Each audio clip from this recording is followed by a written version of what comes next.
G7 countries के बारे में मित्रों देखते हैं हम लोग आज। G7 यानी group of seven, an inter governmental organisation that address international economic and monetary issues. मित्रों G7 मेंबर्स क्या हैं? एक ऐसे सदस्यों का संगठन या सदस्य देशों का संगठन जो अंतर्राष्ट्रीय रूप से महत्वपूर्ण है। ये इसमें G7 मेंबर्स में यूरोपियन यूनियन भी एक मेंबर के रूप में शामिल है। तो बहुत ही आराम से इस मैप में अगर ध्यान से देखें तो हम लोग Canada, United states, Germany, UK, France, Italy, Japan, इतने देश G7 में सम्मिलित हैं। G7 में मुख्य रूप से जो देश सम्मिलित हैं वो हैं France, United states, United kingdom, Germany, Japan, Italy और कनाडा। अब मित्रों अगर इसके ट्रिक की बात करें तो इसको कैसे याद रखें, तो हम इसके लिए याद रखेंगे जूस विद GF। जूस में J for Japan, U for USA, I for Italy, C for Canada, E for England, G for Germany और F फॉर फ्रांस याद रख सकते हैं। तो देखिए मित्रों G7 कंट्रीज़ में जो कंट्रीज़ हैं जैसे कनाडा है, prime minister Justin Trudeau, UK के प्राइम मिनिस्टर हैं ऋषि सुनक। इसके बाद ये USA के प्रेसिडेंट हैं जो बाइडेन पहले थे, अभी तो ये बराक ओबामा वो हैं, अभी तो आप जान ही रहे हैं लेटेस्ट वाले जो हैं ट्रम्प जी हैं, ठीक है। इसके बाद फ्रांस के प्रेसिडेंट इमानुएल मैक्रोन पहले थे, इटली के प्राइम मिनिस्टर जॉर्जिया मेलोनी अभी भी हैं, जर्मनी के फेडरल चांसलर ओलाफ शोल्ज हैं। इसके बाद यूरोपियन यूनियन, इसके तो यूरोपियन कमीशन के प्रेसिडेंट हैं उर्सुला वोन डेर लेन और यूरोपियन काउंसिल के प्रेसिडेंट हैं चार्ल्स माइकल। तो मित्रों इसे देख लीजिएगा, बदल गए होंगे कुछ इसमें से। इसके बाद जापान के प्राइम मिनिस्टर फूमियो किशिदा। तो ये जितने भी सदस्य देश हैं उनके प्राइम मिनिस्टर्स याद रखना ज़रूरी है, कुछ में प्राइम मिनिस्टर्स हैं, कुछ में प्रेसिडेंट हैं।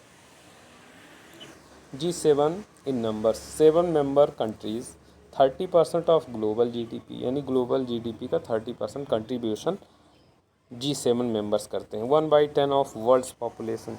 2014 Russia suspended for annexing Crimea. तो क्रीमिया को वो एनेक्स करना चाहता था, अधिग्रहित करना चाहता था रसिया, लेकिन 2014 यानी 2014 में उसने इसको सस्पेंड कर दिया कि मैं क्रीमिया को एनेक्स नहीं करूँगा या क्रीमिया पर अपना अधिकार नहीं जमाऊँगा। तो मित्रों what is the G7 summit? G7 summit क्या है? तो देखिए मित्रों G7 समिट क्या है? The G7 summit is an international annual forum for the leaders of the group of 7 member states. This year's meeting will be held in Canada from June 15 to 17। तो ये है 7 कंट्रीज़ हैं total इसमें, और ये 1975 में बिगिन हुआ था। वर्ल्ड्स पॉपुलेशन 10% है। इसके अलावा कंबाइंड GDP इसकी सातों की मिला करके है $47.33 ट्रिलियन।